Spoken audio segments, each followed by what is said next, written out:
Hey guys, as we know, monetary policy is a very effective policy or tool used by the RBA to achieve domestic economic stability. So, the major goals of monetary policy are to achieve low inflation, full employment, and strong sustainable economic growth. So, why does the RBA or the federal government try or use monetary policy in order to achieve domestic economic stability? We're going to look at why monetary policy is so effective in some cases to actually achieve these government economic goals. So this video we're going to focus on the advantages of monetary policy in monitoring aggregate demand and therefore move towards the achievement of low inflation, full employment, and strong sustainable economic growth. So there are three major advantages to monetary policy we're going to go through in this video. Firstly, this idea that time lags are short. Secondly, the idea that contractionary monetary policy is effective in slowing aggregate demand. And lastly, political freedom. So they're the three major advantages that we're going to go through in this video.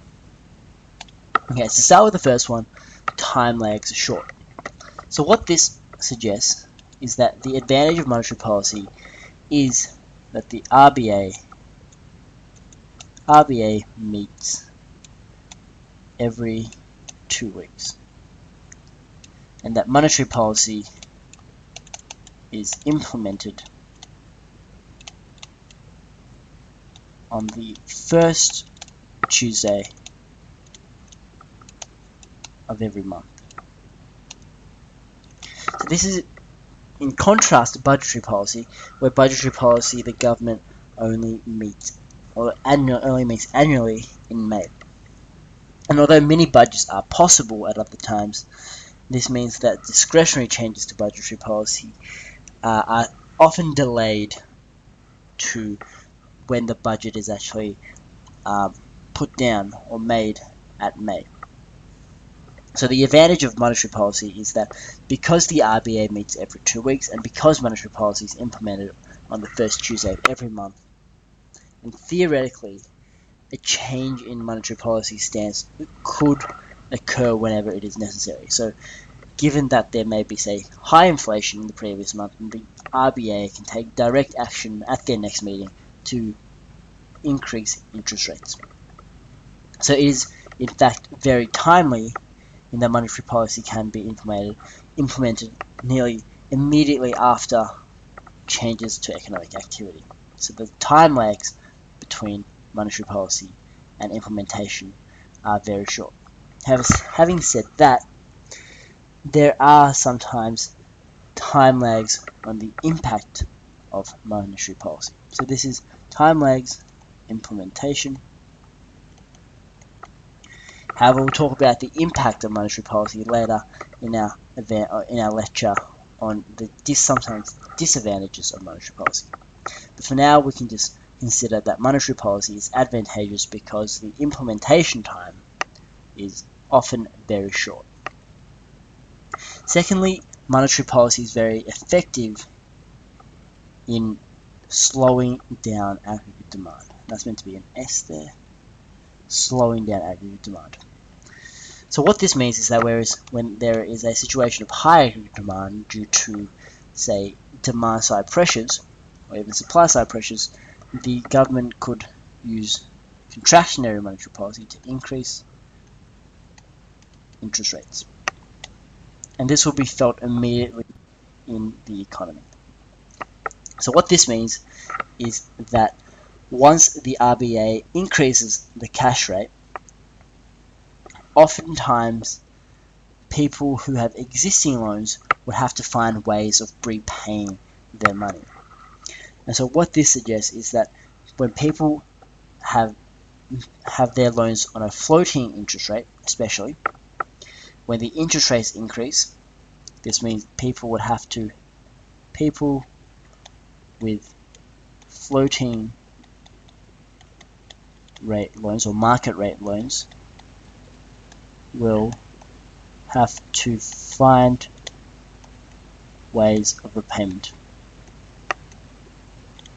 And because they need to find ways of repayment, therefore this would actually reduce spending directly and therefore reduce further borrowing, especially if these people cannot afford to borrow more because of this high interest rates. And overall, as a result, aggregate demand will slow down. So that's the second advantage of monetary policy, is that especially contractionary monetary policy is very effective in slowing down aggregate demand. And especially when the RBA increases its interest rates, this is also immediately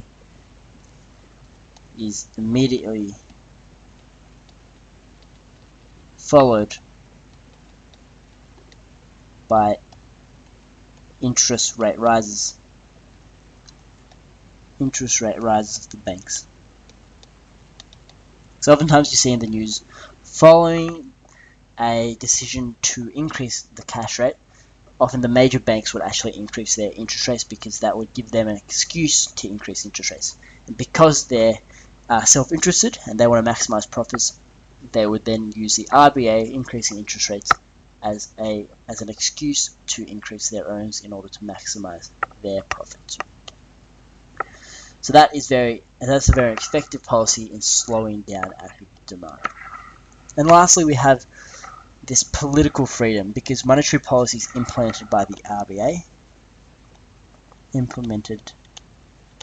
RBA, as opposed to the federal government, and so they have no political considerations to contend with. So, because policy is independent of the Australian government, this reduces, say, unpopular political decisions made by the RBA because they're not actually tied with the Australian government. And so, say, for example, a rise in interest rates would not become unpopular with voters because it is out of control of the government. So since monetary policy is independent of the government, it gives them this political freedom to do as they wish or whatever they believe is better for the economy. So the three major advantages to monetary policy are: one, that the implementation timelines are short; two, contractionary monetary policy is very effective in slowing down aggregate demand; and three, political freedom in the decision-making process of monetary policy.